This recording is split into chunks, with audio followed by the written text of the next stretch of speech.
तो यार कहानी वहीं से स्टार्ट होती है जहाँ से खत्म हुआ था। बुढ़ा अपने हाथों को ऊपर उठाता है और बोलता है कि राइस, और जैसे ही वो बोलता है ना तो हाँ, वहाँ पर बहुत सारे पत्थर थे जो कि टूट फूट कर आपस में ही बिखरे जा रहे थे और एट द एंड फाइनल में जाकर एक बहुत ही बड़े स्टेडियम का रूप भी ले लेते हैं। बुढ़ा बोलता है तैयार हो जाओ। पहला मैच स्टार्ट होता है नंबर 18 के पेयर में, जहाँ पर हमें अब जाकर दिखाया जाता है कि एक्चुअली में नंबर 18 के पेयर में था कौन। पहले साइड से वांग तेनफाई आता है और अगर बात करें दूसरे साइड की तो हाँ, बिल्कुल दूसरे साइड वाला बंदा ये था। और अपने सामने या फिर ये बोले कि अपने अगेंस्ट में वांग तेनफाई को देखकर लिटरली में यार ये बंदा भी पूरे के पूरे तरीके से डिमोटिवेट हो गया था और उसके गुस्से वाले शकल को देखकर अचानक से हार भी मान लेता है। बंदा बोलता है कि माफ करना, लेकिन मेरी हिम्मत नहीं कि मैं सीनियर ब्रदर वांग के साथ फाइट कर सकूं, इसलिए मैं लड़ने से इनकार करता हूं। जहां पर बात करें वांग की तो वो भी वहां से जाते हुए बोलता है कि ठीक है, वैसे थैंक यू तुम्हारी इन वर्ड्सों के लिए। और ये बोलकर मनी मन सोचे जा रहा था कि अच्छा हुआ, तुम्हारा नसीब बहुत ही ज्यादा अच्छा है जो तुमने हार मान लिया, वरना मैं तुम्हें यहीं पर मार डालता। अब बातें हैं बुढ़े की ओर, जो कि ये सारा का सारा कांड देखने के बाद फाइनली बोल देता है कि वांग तेनफाई जीत गया और अब बारी है सेकेंड मैच की, जो कि 2 और 7 के बीच में होगा, इसलिए जल्दी करो, दोनों बंदे रिंग में आओ, समझे। और वही होता है। अगर बात करें 7 नंबर की तो 7 नंबर वाला बंदा ये था और ये देखो दूसरे नंबर वाला बंदा कोई और नहीं बल्कि ये बोले कि अपना मोटका था। जहां पर बात करें इसकी तो ये तो लिटरली में पूरा का पूरा डरा पड़ा था कि भाई मेरा पारी आ गया, अब मैं क्या करूं,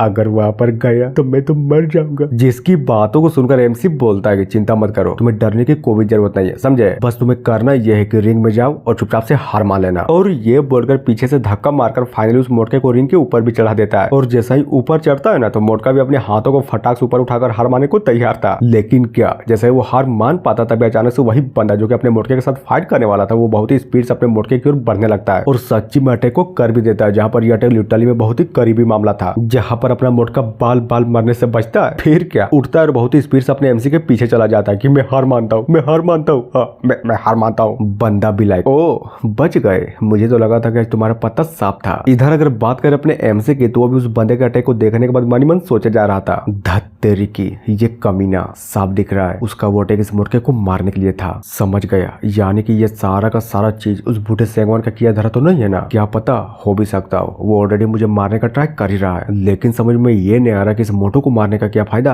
कहीं ऐसा तो नहीं ना कि ये मेरा दोस्त है इसलिए वो बुढ़ा इसको भी मरवाना चाहता हो। हाँ? और अपने एमसी इतना सोच ही रहा था तभी अचानक से पीछे से बुढ़े की आवाज आती है कि नेक्स्ट मैच स्टार्ट होता है नंबर 3 और 6 के बीच। और ये बंदा, हाँ ये बंदा अपने एमसी को धमकाते हुए बोलता है कि साले तू तो गया काम से, तुम्हारी हिम्मत कैसी अंकल सेंगवान को ऑफेंड करने की, और आज सिर्फ तू ही नहीं बल्कि ये बोले कि तुम्हारे साथ तुम्हारा वो मोटा दोस्त भी मरेगा, देख लेना। जिसकी बातों को सुनकर एमसी भी मनी मन सोचता है कि यार अब साला ये क्या बकचोदी है, मोटका क्यों मरेगा। हाँ? सच्ची में इस बंदे से अच्छा तो वो वांग था, कम से कम वो सिर्फ मुझे टारगेट करता था ना कि मेरे दोस्त को। लेकिन इस बंदे का क्या, ये तो साला निहाती घटिया, ये लिटरली मेरे दोस्त को टारगेट कर रहा है। सीन चेंज होता है भीड़ में, जहाँ पर उस बंदे को अपने एमसी को धमकाता हुआ देखकर एक बंदा बोलता है कि यार देख रहे हो, लगता है ये महंगाओं का बच्चा अंकल सेंगवान को फिर से गुस्सा दिला दिया। तभी दूसरा, यस तुमने बिल्कुल सही बोला, मैंने भी देखा, मैंने अपनी आंखों से देखा कि किस तरह वो बुढ़ा इस बंदे का पीछा किए जा रहा था। और वो सब छोड़ो, मैंने तो ये तक भी देखा था कि वो बुढ़ा सच्ची में यार इस बंदे का लिटरली में ट्रायल तक भी पीछा किया था। वो तो नसीब अच्छा था कि उस बुढ़े के पकड़ने से पहले ये बंदा ट्रायल में भाग ले लिया, वरना खत्म था, ये बंदा खत्म था, नहीं बचता ये। तीसरा बोलता है लेकिन यार एक बात बताओ, आखिर इस बंदे के अंदर इतनी हिम्मत कैसे आ रही है। जहां जा रहा है साला वहां पर किसी न किसी को छेड़ दे रहा है, पहले वांग तेनफाई, अब वो बुढ़ा सेंगवान, और रही बात अब की तो ये बंदा देखा नहीं, इसने भी इसको धमका दिया कि नहीं छोड़ूंगा, मौका मिलने पर ही मार डालूंगा। अब बातें इन दोनों की ओर, जहां पर तीसरा ये था तो 6 नंबर वाला बंदा ये था। इधर ये भी सामने वाले बंदे को देखकर ग्रीट करते हुए हार मान लेता है कि मैं फाइनली हार स्वीकार करता हूं। और इतना बोलने के साथ ही सीन चेंज होता है 4th राउंड की ओर, जहां पर इस बार कोई और नहीं बल्कि ये बोले कि फाइट करने के लिए अपना एमसी आया हुआ था। और रही बात दूसरे साइड की तो हाँ, ये रहा अपने एमसी का अपोनेंट, और इसका लेवल अपने एमसी जितना तो नहीं लेकिन क्यूआई कंडीशन का 5th लेयर पर था। इधर बंदा भी अपने एमसी से फाइट करने के लिए फाइनली एक बहुत ही खतरनाक लेवल के टेक्निक को परफॉर्म करता है, जिससे होता यह है कि टेक्निक को परफॉर्म करने के बाद इस बंदे का साइज भी लिटरली में धीरे धीरे करके बहुत ही ज्यादा बड़ा हो जाता है। और अब बारी थी फाइट की, जहां पर अपना एमसी और ये बंदा दोनों के दोनों बिल्कुल एक दूसरे के आमने सामने खड़े थे। तभी अचानक से अपना एमसी पीछे मुड़ता है और चलते हुए उसी बंदे के पास पहुंच जाता है जिस बंदे ने अपने एमसी को धमकाया था। बस कुछ नहीं करता, खड़े होकर उस बंदे को घूरे जा रहा था। जहां पर इसी चीज का फायदा उठाकर वो जो पीछे वाला बंदा था ना, वो भी बहुत ही स्पीड से पीछे साइड से अपने एमसी पर अटैक करने के लिए बढ़ जाता है। लेकिन अपने एमसी का क्या, इतना सब कुछ नोटिस करने के बाद भी वो फिर भी वहीं पर खड़ा ही रहता है,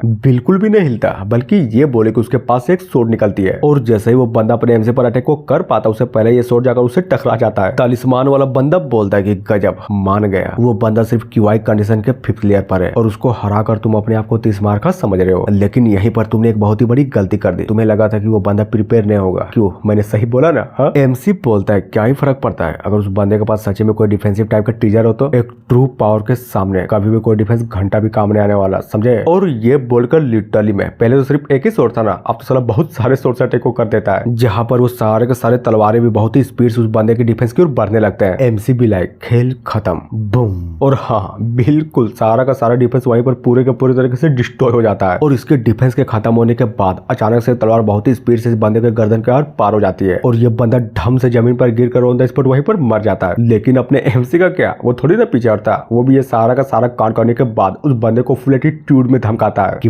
बस इंतजार कर, देखना तुझे भी बिल्कुल इसी तरह काटूंगा। और ये सुनकर लिटरली में यार उस बंदे की भी पूरी के पूरी तरीके से सटक जाती है। और जी हाँ, इतना बोलने के साथ ही एपिसोड यहीं पर खत्म होता है। तो मिलते हैं नेक्स्ट वीडियो में जो कि अगले हफ्ते आएगी। So thank you.